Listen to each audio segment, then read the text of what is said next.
Hello guys and welcome to your very own station of Psychology on Your Mind. So basically I am Shupra Saini and this channel is Psychology on Your Mind by me Shupra Saini. So I think आप लोगों में से कुछ लोग मेरा पहला वाला channel भी फॉलो करते होंगे, बट अब मैंने एक नया चैनल बनाया है क्योंकि उसमें कॉन्सेप्ट्स काफ़ी मिक्सड हो गए थे. और वो काफ़ी पुराना भी हो गया था. उसमें अब मैं नए कॉन्सेप्ट नहीं डाल पा रही हूँ बिकॉज मेरा उसका पासवर्ड वगैरह भी मिसप्लेस हो गया. Long story. आज की वीडियो का बेसिकली टॉपिक है व्हाट इज़ साइकोलॉजी, और मैं बहुत ही सिंपल टर्म्स में बताऊंगी कि व्हाट साइकोलॉजी इज़. मैं बहुत ज़्यादा बुकिश लैंग्वेज यूज़ नहीं करूँगी. बहुत सारे बच्चे ऐसे होते हैं जो साइकोलॉजी लेना चाहते हैं but they are very confused कि साइकोलॉजी होता क्या है, ये साइंस का सब्जेक्ट है कि ह्यूमैनिटीज़ का सब्जेक्ट है. उन लोगों को पता ही नहीं होता है. बेसिकली इंडिया में साइकोलॉजी को ह्यूमैनिटीज़ का सब्जेक्ट कंसिडर कर दिया गया है, आर्ट्स का सब्जेक्ट कंसिडर कर दिया गया है क्योंकि ये आर्ट्स के साथ लगा दिया जाता है. मोस्टली क्या किया जाता है, बट ये वैसे एक साइंटिफिक डिसिप्लिन है. साइकोलॉजी जो है एक साइंटिफिक डिसिप्लिन है जो कि बहुत सारी कंट्रीज़ में एज अ साइंस ही पढ़ाया जाता है बच्चों को. अभी इस वीडियो में हम जानेंगे कि what is psychology, what is the definition of psychology, who was the father of psychology and why psychology is considered as a science. ठीक है, तो why psychology is considered as a science. हम ये 4-5 चीज़ें इस वीडियो के अंदर पढ़ेंगे आज. अब हम पढ़ेंगे origin of the word psychology. Now this word psychology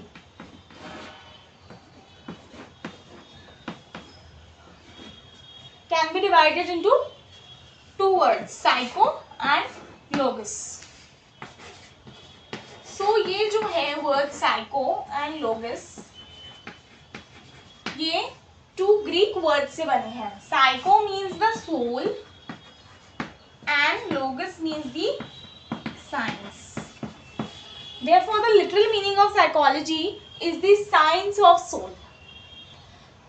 जो अर्लियर साइकोलॉजिस्ट थे और साइकोलॉजिस्ट से भी पहले जो ग्रीक फिलोसफर्स थे, what they use to think about this psychology was कि psychology is the science of soul.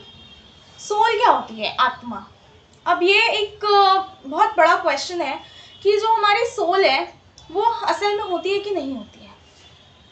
कई लोग कहते हैं कि सोल जैसी कोई चीज़ नहीं होती है, everything is body, whatever we can see and we can hear. But कई लोग कहते हैं कि सोल जैसी कोई चीज़ होती होगी क्योंकि अगर सोल ना हो तो हमारी बॉडी में कोई दर्द नहीं. जिसकी डेथ हो जाती है उसकी बॉडी को आप कुछ भी कर लीजिए, उसको कोई फर्क नहीं पड़ेगा क्योंकि जो भी पेन हो रहा है, जो भी फीलिंग्स हैं, जो भी इमोशंस हैं, जो भी चीज़ें हैं, फीलिंग्स हैं, वो सारी किसके साथ हैं? सोल के साथ हैं. सो अर्लियर साइकोलॉजिस्ट जो थे या जो फिलोसफर्स थे, बेसिकली फिलोसफर्स से हमारी स्टोरी शुरू होती है साइकोलॉजी की. 17th सेंचुरी से एरिस्टोटल है, प्लेटो है और रेने डेस्क्रेट्स भी हैं. In fact he was a French personality. So we'll discuss about that later. But हमारा अभी क्वेश्चन ये है कि soul is something immaterial element. We cannot bring a soul to the scientific table for study. हम लोग soul जो है उसको पढ़ के नहीं लेकर आ सकते हैं कि हमें स्टडी करनी है, यहाँ लेट जा टेबल पे या बैठ जा टेबल पे. We cannot bring it to the scientific table for study. So इसीलिए जो साइकोलॉजिस्ट हैं, मॉडर्न साइकोलॉजिस्ट, वो इस डेफिनेशन को एक्सेप्ट नहीं करते हैं, इस चीज़ को एक्सेप्ट नहीं करते हैं that psychology is the science of soul. वो नहीं करते इस चीज़ को एक्सेप्ट कि psychology is the science of soul. अब मॉडर्न साइकोलॉजिस्ट अगर इस डेफिनेशन को एक्सेप्ट नहीं करते हैं तो फिर वो कौन सी डेफिनेशन को एक्सेप्ट करते हैं? और अगर हम सोल इसको कंसीडर कर रहे हैं तो सोल तो साइंटिफिक टेबल पे आ ही नहीं सकती, तो फिर हम इसको साइंस कैसे कंसीडर कर रहे हैं? ये चीज़ें अब मैं आपको बताती हूँ. तो जैसे कि मैंने आपको बताया कि साइकोलॉजी में क्या होता है, ग्रीक फिलोसफर्स से हमारी साइकोलॉजी की स्टोरी शुरू की जाती है. अब ग्रीक फिलोसफर्स एरिस्टोटल वगैरह ने तो साइंस ऑफ सोल कंसीडर कर दिया. कुछ थ्योरीज भी दी जो कि कुछ हद तक सही है, कुछ हद तक गलत है. हिप्पोक्रेट्स की थ्योरी है, जैसे आपने पर्सनालिटी में पढ़ी होगी, फ्लूइड वाली. अच्छा, सो हमारा जो साइकोलॉजी है उसको साइंटिफिक स्टेटस मिला कैसे? साइंटिफिक स्टेटस साइकोलॉजी को दिया विल्हेल्म वुंट ने. विल्हेल्म वुंट ने he also open a school of thought of psychology जिसका नाम है structuralism. He was followed by EB Titchener. चलो खैर ये that is not the point. हमारी फर्स्ट लेबोरेटरी जो थी वो खुली लीप्जिग में, जर्मनी में, जिसको खोला था विल्हेल्म वुंट ने. He said कि every science has a laboratory, so why not psychology? So he opened the first psychological laboratory in Leipzig, Germany in 1875. In 1875. Wilhelm Wundt opened this is very important, in Leipzig, Germany in 1875. So please learn it. जो भी ये चीज़ देख रहा है और psychology का student है, so you should know. He is also Wilhelm Wundt is also known as the father of modern psychology. He is also known as the father of modern psychology. So now what Wilhelm Wundt did was, he opened a school of thought named structuralism, and his main aim was to do research, to use scientific methods. But you know, जैसा कि और sciences में possible है scientific methods use करना, psychology में नहीं है. आप टेम्परेचर मेजर कर सकते हो फिजिक्स में, केमिस्ट्री में, है ना. आप टाइम मेजर कर सकते हो, आप लिक्विड की अमाउंट मेजर कर सकते हो, बट क्या, और ये क्या होते हैं, इनमें रेशियो स्केल्स यूज होते हैं. रेशियो स्केल्स यानी कि जीरो से शुरू होता है कि temperature can be zero, temperature can be minus also, है ना. और क्या होता है कि हमारी क्या होती है चीज़ें, जैसे कि हमारी सपोजिंगली जितनी भी चीज़ें हैं जिनको हम मेजर कर सकते हैं, ग्राम्स में चीज़ें मेजर कर सकते हैं, है ना. लेकिन साइकोलॉजी में जो है, और वो ज़ीरो भी हो सकती है कि हमारे पास 0 ग्राम एप्पल है, नहीं है हमारे पास, इसका मतलब. लेकिन साइकोलॉजिकल चीज़ें ऐसे नहीं हो सकती. साइकोलॉजी में हम रेशियो स्केल्स यूज़ नहीं कर सकते. क्यों? क्योंकि साइकोलॉजी में क्या होता है, हमारी साइकोलॉजी में मेंटल एज है, इंटेलिजेंस है, पर्सनैलिटी. हम कह सकते हैं किसी की पर्सनैलिटी 0 है.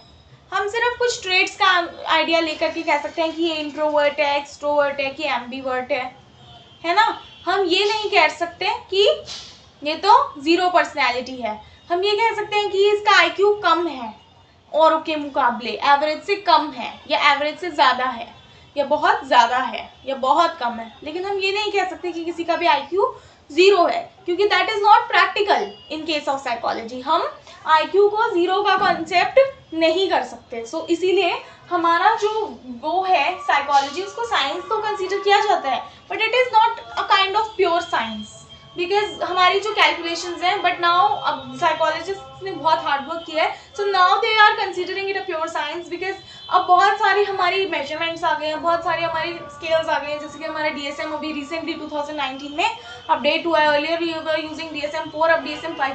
तो धीरे धीरे जैसे जैसे डेवलप हो रहा है और ज़्यादा इसमें साइंटिफिक मेथड का यूज़ किया जा रहा है, जैसे कि एक्सपेरिमेंट्स किए जाते हैं, ऑब्जर्वेशंस की जाती हैं दूसरी साइंसेज में, वैसे ही हमारे साइकोलॉजी में भी ऑब्जर्वेशंस की जाती हैं, एक्सपेरिमेंट्स किए जाते हैं, जो कि आप धीरे धीरे आगे जैसे जैसे बढ़ते जाएंगे वैसे वैसे मैं आपको बताती जाऊंगी.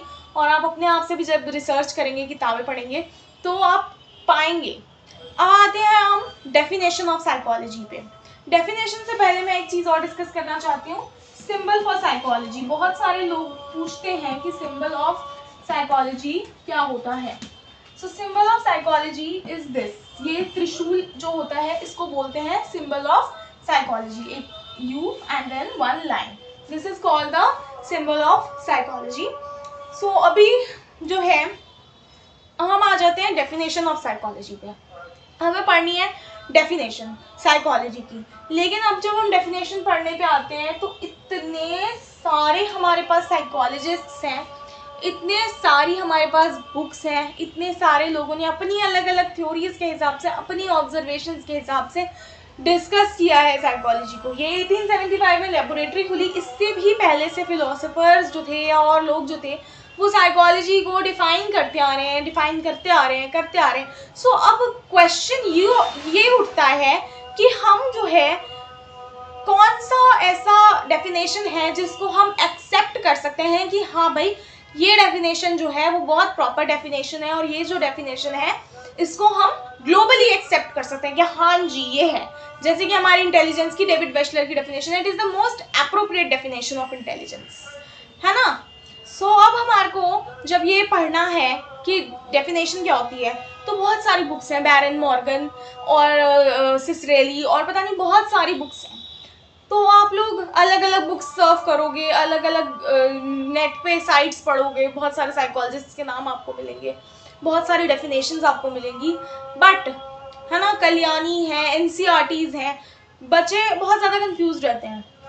सो मैं आप लोगों के लिए क्या करती हूँ, सिर्फ इस डेफिनेशन की बातें, हर चीज़ की बातें, जो भी द मोस्ट इम्पॉर्टेंट पार्ट होता है उसको मैं आपके लिए सर्च करती हूँ, सारी बुक्स पढ़ के, सारा नेट, इंटरनेट, यूट्यूब सब छाट के I try to give you the best material, I am trying my very best to give you the best material, ठीक है। I am going to give you the best material in this way. किस way में? मैं आपको board पे यहाँ पर, और नोट्स भी अगर किसी को मुझसे चाहिए हो तो आप मेरे को साइकोलॉजी ऑन योर माइंड मेरा पेज है ना, तो साइकोलॉजी ऑन योर माइंड नाम से मेरी ईमेल आईडी है, आप मेरे को मेल कर सकते हो, आप मेरे को मैसेज कर सकते हो, आप कमेंट करके मेरे को बता सकते हो कि आप मेरे को इस नंबर पे वो कर दो या ईमेल कर दो, तो मैं आपको नोट्स भी ईमेल कर सकती हूँ बहुत आराम से, that's not a very big deal. So मैं आपको सारे नोट्स प्रोवाइड करूँगी।